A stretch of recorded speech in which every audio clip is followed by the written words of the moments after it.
it in many ways. And one of these was with his singing. One of the things that The Amazing World of Gumball was well known for before this was his songs. One of the most popular songs being Be Your Own You from the Copycats. Be your own you, be your own you.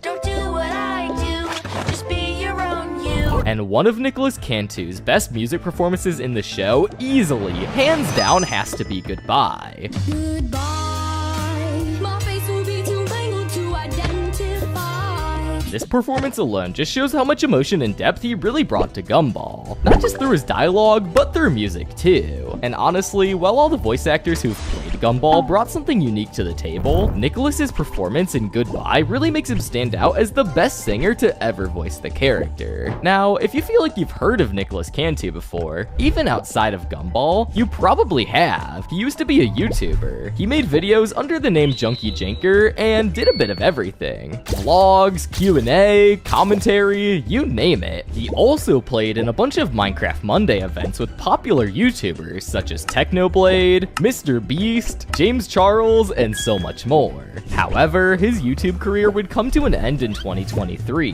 when he got into drama with another popular Minecraft YouTuber, Dream. However, since then he's made a comeback and has a new YouTube channel called The Cantu Network. Nicholas Cantu ended up staying the voice of Gumball until season 6, where the series ended on a cliffhanger. There is a season 7 in the works, with a new trailer that just came out called The Wonderfully Weird World of Gumball. But I don't think Nicholas Cantu is going to continue his role of Gumball for a multitude of reasons, with one of them being that his voice has gotten a lot deeper, and the last season was in 2019, nearly 7 years ago, and now he's a full-grown adult. Unless we get an Adult Swim version of Gumball, I doubt he'll continue to play the character. And although this is where a lot of people think it ends, there's actually one more major change to his voice, which might hint a lot about where Gumball will end up in the coming years. Even though there hasn't been much information about the new season of Gumball, there have been several spin-off series of Gumball somewhat recently, in which Need a sec?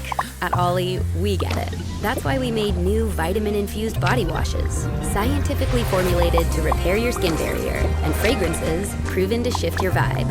Care for your skin, for your mood, for all of you. Stuff their stockings with a delicious treat and special edition holiday toy. Kinder Joy.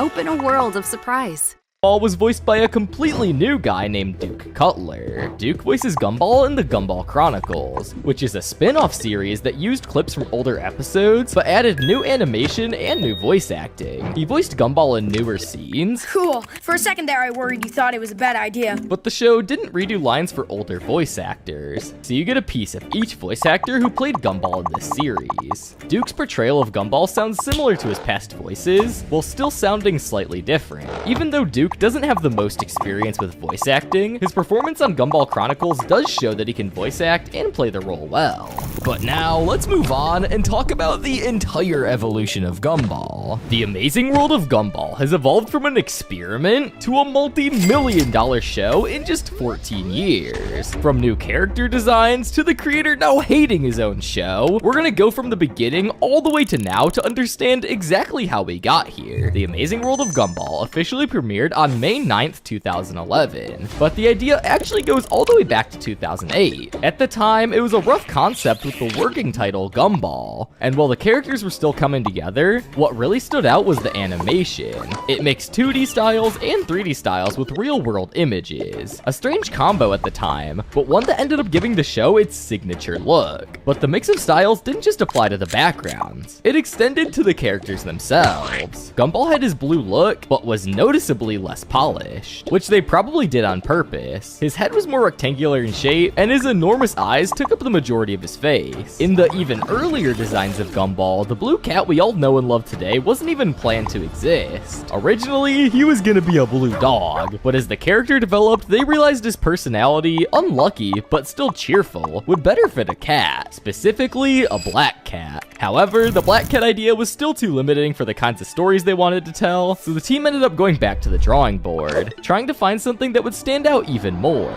And that's when they got an idea. They decided to make him blue because it wasn't a color you'd typically see on cats, and it gave off this 70s, 80s Japanese mascot vibe. That one change ended up defining Gumball forever, making the blue cat instantly recognizable all around the world. But Gumball wasn't the only character to go through a transformation. Darwin's story is just as personal and unique. He was inspired by Ben Bucklet, the showmaker's real-life friend Paul, who spent so much time with the family that they were basically like his adoptive parents to him. That experience shaped Darwin's role on the show, not as just Gumball's best friend, but as someone who was brought into the Watterson family and loved like one of their own. And just like his backstory, Darwin's design went through some changes too. His overall look was recognizable, but those early versions were definitely a bit different. His eyes were oversized, and his head looked way too big for his body. And maybe the biggest challenge was he was originally animated in 3D instead of 2D. But it wasn't just the animation that was changed in the pilot. The voices were completely different too. Ready?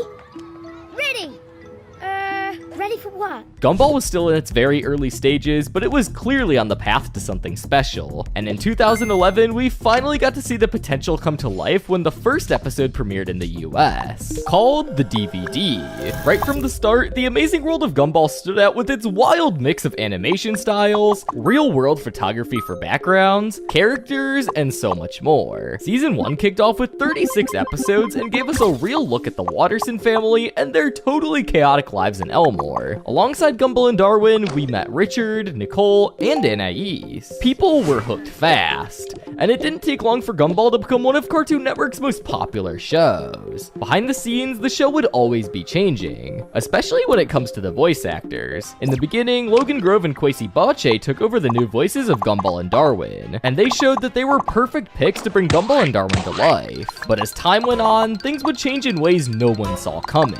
Changes that would eventually shape the future of the show in unexpected ways. Before long, The Amazing World of Gumball was already making waves. In 2011, just after debuting, it won the British Academy Children's Award for Animation. The first episode pulled in 2.12 million viewers in the US, which really just shows how quickly the show started catching on. Critics also took notice. These early wins set the stage for Gumball to become a standout show in animation. But after a successful debut season, Gumball came back with